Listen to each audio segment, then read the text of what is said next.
When I woke up, the bed beside me was still warm, but empty. Her phone charger was gone. Her suitcase wasn't in the closet. And my heart somehow already knew before my brain did. Something inside me twisted as I reached for my own phone. The screen lit up to a group chat I'd never seen before, sitting at the top of my notifications. Road trip. 5 cars, 19 people, no rules. I stared at it, my thumb hovering over the notification like it might burn me if I touched it. It wasn't my group, but my wife Elena was in it. Her last message had been sent at 3:14 a.m. Just 3 hours ago. We're leaving now. No goodbyes. The coffee pot gurgled in the silence of the kitchen as I tried to steady my breathing. I didn't even remember hearing the door last night. I'd fallen asleep waiting for her again. She'd been distant lately, claiming she needed space. Long drives to clear her head. But 5 cars. 19 people. The phrase looped in my mind like a nightmare I couldn't wake from. I scrolled through the chat. Names I didn't recognize. Random photos. Gas stations, headlights slicing through the night, laughing faces blurred by motion. Then, buried between them, a photo of Elena. She was in the passenger seat, her head on someone's shoulder. The caption read, "Guess who finally left?" The reaction emojis underneath were full of clapping hands and hearts. By noon, I was sitting in her favorite cafe, staring at the table where we used to talk for hours. The waitress, Anya, who'd known us for years, hesitated before asking, "Is Elena coming?" I shook my head. Not today. The lie slipped out too easily. My reflection in the window looked hollow, washed in gray light. My fingers tapped against the mug as if I could drum out the ache building in my chest. I opened our old texts, scrolling up to the last real conversation we'd had 2 weeks ago. Me. You've been distant lately. Is something wrong? Elena. You always think something's wrong. Maybe that's the problem. I'd read those words so many times they'd lost their sting. But now they bled meaning again. Every syllable was a warning I hadn't understood. That night I went through the photos again. Every detail felt like evidence. Her hand brushing against a man's arm. Her smile too wide, too free. I zoomed in until the pixels blurred. The man beside her had a tattoo on his wrist. A simple black line. And that's when it hit me. Seen it before. On Daniel, her co-worker from the architecture firm. He'd been at our house just 2 weeks ago, leaning over blueprints on our dining table. I'd brought them coffee, and Elena had smiled in that polite, distant way people do when they've already made up their minds to leave you. I didn't confront her right away. I told myself I needed proof. For 3 days I tracked the chat like an addict, watching updates from gas stations, cheap motels, mountain roads.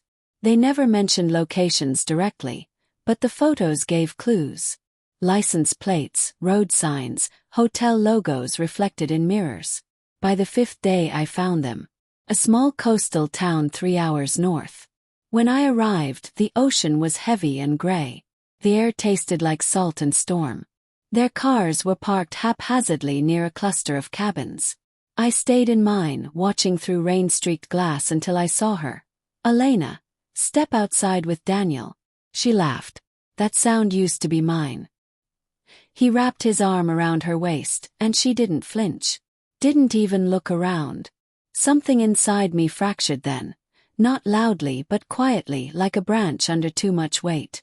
I didn't storm over. Didn't yell. I just sat there, gripping the steering wheel until my knuckles turned white, realizing that all my anger, all my questions wouldn't bring her back. Because she'd already left me long before she packed her suitcase. I checked into a motel across town and tried to sleep, but every sound, every gust of wind, every car passing by, felt like her leaving all over again. At 2 a.m. I opened the chat again. Someone had posted a video. My pulse stuttered as I pressed play. Music, laughter, flashing lights. Elena and Daniel dancing together under a canopy of fairy lights. Her face was tilted up toward him. Her eyes soft in a way they hadn't been with me in months. Then came her voice, muffled by the music. I feel free, finally. My thumb froze. My chest felt hollowed out.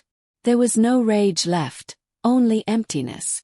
The next morning I deleted the video but not the chat. I needed it, like a wound I kept touching just to remind myself it was real. I spent the next 2 days in that motel, drifting between memories and silence. The last fight we'd had played on repeat. "You keep trying to fix me," she'd said. "Because I thought we were worth fixing. You never realized, Liam, that I stopped trying long ago." Maybe that was the real betrayal. Not her leaving, not the affair, but the slow death of everything we'd built while I kept pretending we were still alive. When she finally texted me, it wasn't an apology. "Elena, I didn't want to hurt you. But I had to leave before I disappeared completely." I stared at the message for a long time, my thumb hovering over the keyboard. Me. Was it him? Elena. It was everything. The noise. The expectations. You trying to hold on when I'd already let go. I wanted to scream. To tell her she was selfish, cruel. But deep down I understood. I'd seen it in her eyes long before this trip. That quiet detachment people wear when they've already chosen another version of themselves. A week later the group chat went silent. The trip ended. 19 people returned to their lives. But not her. Elena never came back home. I moved out of the house a month later. Every room felt haunted, not by ghosts but by absences. The scent of her perfume still clung to the curtains. The dent in her pillow refused to fade. I boxed up her things slowly, like a ritual. Every item was a memory that had outlived its purpose. Her handwriting on old grocery lists, her earrings left by the sink, the coffee mug she'd claimed as her own. One evening I drove to the cliff overlooking the ocean, the same one she'd photographed during the trip. The sun was setting in bruised colors.